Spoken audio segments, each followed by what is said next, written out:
The gasoline you last put in your tank began as the remains of tiny ocean life, buried under rock, for millions of years, long before there was anyone to burn it. You pull up to a pump, you lift a nozzle, you squeeze a handle, and in about 2 minutes something flows into your car that traveled further and waited longer than almost anything else you will ever touch. It was trapped in stone hundreds or even thousands of feet underground. It was drilled, lifted, and sent across pipelines and oceans. It was heated until it split apart into a dozen different things at once, and one of those things was gasoline. Then it was piped again, trucked, dropped into a tank beneath your feet, and finally lifted back up into yours. So let's follow it. From a pocket of oil locked in ancient rock, all the way to the handle in your hand, one step at a time, on the map. By the end, that ordinary splash of fuel will look like the end of one of the longest journeys on Earth. Start underground and forget the picture in your head. There is no lake of oil down there. No black cavern you could swim in. Crude oil sits soaked inside solid rock, the way water fills a sponge, in the microscopic gaps between grains of sandstone or limestone. It got there slowly.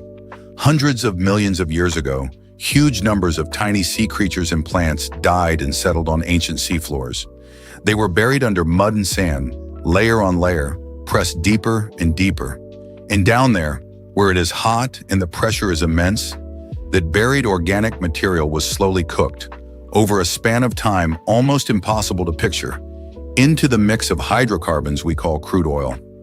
Being lighter than the water in the rock that oil tried to rise, it seeped upward through tiny pores until it hit a dome of dense, sealing rock it could not pass. And there it stopped, and it pooled inside the rock beneath that seal, and it waited. That is a reservoir, not a pool you can see, but a vast stretch of oil-filled stone, sealed under a natural lid, holding a fuel that formed before the dinosaurs and sat untouched until someone drilled down to find it. Finding it is one thing, getting it out is another. To reach that oil, a well is drilled straight down through the rock, sometimes just a few hundred feet, sometimes several miles. The drill grinds down foot by foot, and as it goes, steel pipe and cement line the hole to keep it from collapsing and to seal it off from the ground around it. When the drill finally punches into the reservoir, the oil has a way out for the first time in millions of years. Often it is under so much natural pressure that it rises up the well on its own, pushed by the weight of rock and trapped gas behind it. But that pressure does not last. As the reservoir empties, it fades and the oil needs help. That is where the pumpjack comes in, the slow nodding machine you have seen in a field, rocking up and down. Each stroke lifts a little more crude up the pipe. On bigger fields, water or gas is pushed back down into the rock to keep the pressure up and coax more oil toward the wells. What comes up is not the clean liquid you might imagine. It arrives as a thick, dark, mixed-up stream of oil, gas, water, and grit, all tangled together. It gets separated right there at the surface, and the crude oil is set aside, ready to begin its journey out. Now, the crude has to travel because on its own it is close to useless. You cannot pour it into a car.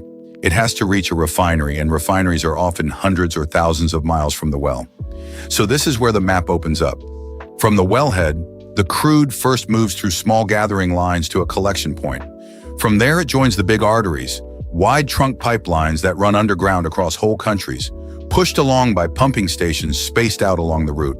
A single one of these lines can carry an enormous, steady river of oil, quietly, day and night, beneath fields and towns that never notice it. And where oil has to cross an ocean, it goes by ship. Crude is loaded into tankers, some of the largest moving objects humans have ever built, and hauled across the sea toward the regions that refine and burn the most. Just like the coffee and the cargo we have traced before, that crude threads through the same narrow choke points, the canals and straits that carry so much of the world's trade. Pipeline, tanker, pipeline again. By the time it arrives, that oil may have crossed a continent, an ocean, or both, still just a raw, dark liquid, still not yet fuel. The transformation happens next. This is the step that turns oil into gasoline, and it is stranger than it sounds. A refinery does not make gasoline. It separates it out of the crude, along with a dozen other things, all at once. Here is the trick at the heart of it. Crude oil is a mixture of many different hydrocarbons, and they each boil at different temperatures. Refineries use that. The crude is heated until most of it turns to vapor, and that vapor is fed into the bottom of a tall tower, the distillation column. As the vapor rises, it cools. And as it cools, each type of hydrocarbon turns back into a liquid at its own particular height in the tower. The heaviest, stickiest ones give up first, low down where it is hottest, becoming things like thick fuel oil and the tar used for roads. A little higher, diesel and heating oil settle out.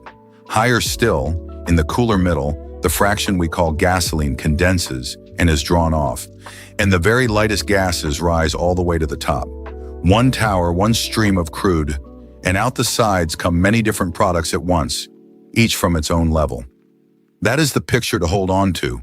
A single barrel of oil is not a barrel of gasoline. It is split into gasoline and diesel and jet fuel and heating oil and more, all at the same time, so that the gasoline in your tank arrived alongside the fuel in a truck, a plane, and a furnace. Refineries can even take some of the heavier leftovers and break them down into more gasoline, chasing extra fuel out of the same barrel. But the core idea stays simple. Heat it, let it rise, and catch each piece as it cools. Now, at last, there is gasoline. The gasoline is made, but it is still at the refinery, and it has one more network to cross before it is anywhere near you.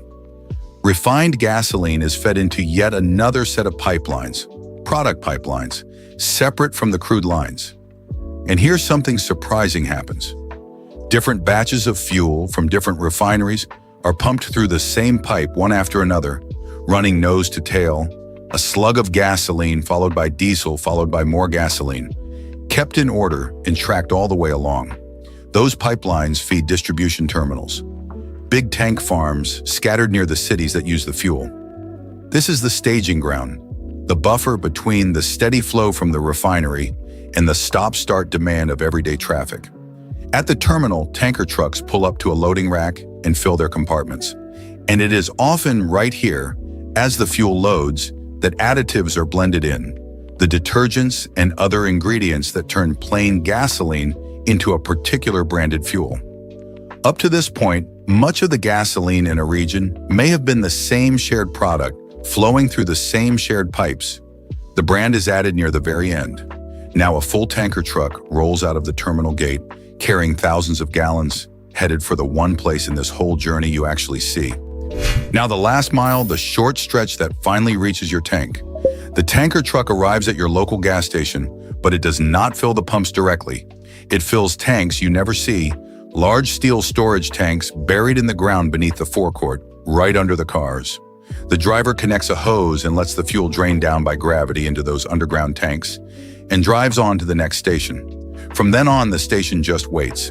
When you pull up and lift the nozzle, a pump hidden in the dispenser draws gasoline up out of the buried tank, through a filter, and along the hose to the handle in your hand. A meter counts every fraction of a gallon as it passes, which is the number ticking upward on the display. Squeeze the handle and the fuel flows, and notice the nozzle itself. It is built to sense when your tank is full and click off on its own, and on many pumps, a second sleeve around the spout quietly draws the fumes back instead of letting them escape into the air. And that is the whole chain, closed. Ancient life, buried and cooked into oil. A well drilled miles down. A pipeline, a tanker, another pipeline. A tower that split one barrel into many. A terminal, a truck, a buried tank, and a pump that lifts it the last few feet into your car in about the time it takes to check your phone. So here is the full journey, lit end to end.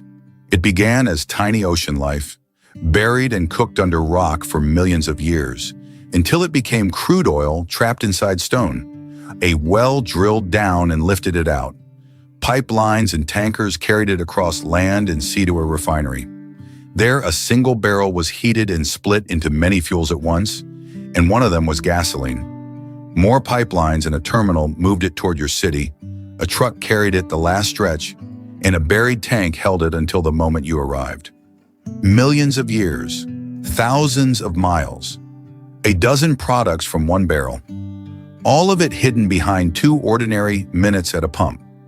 And that is the same pattern behind almost everything you use. Your electricity, your water, your coffee, the package at your door. Each one is the quiet end of a system that reaches much further and much deeper than it looks. Next time you fill up, remember, you are not just buying fuel. You are holding the end of a journey that started before human history. This is Veyor, where we trace how the modern world actually reaches you. Next, we follow something that feels like it has no physical form at all: the cloud. Where do your photos, your messages, and your files actually physically live? We will find out exactly where the cloud is and stand inside it on the map. If you want to see it, subscribe, and we will follow the next one together.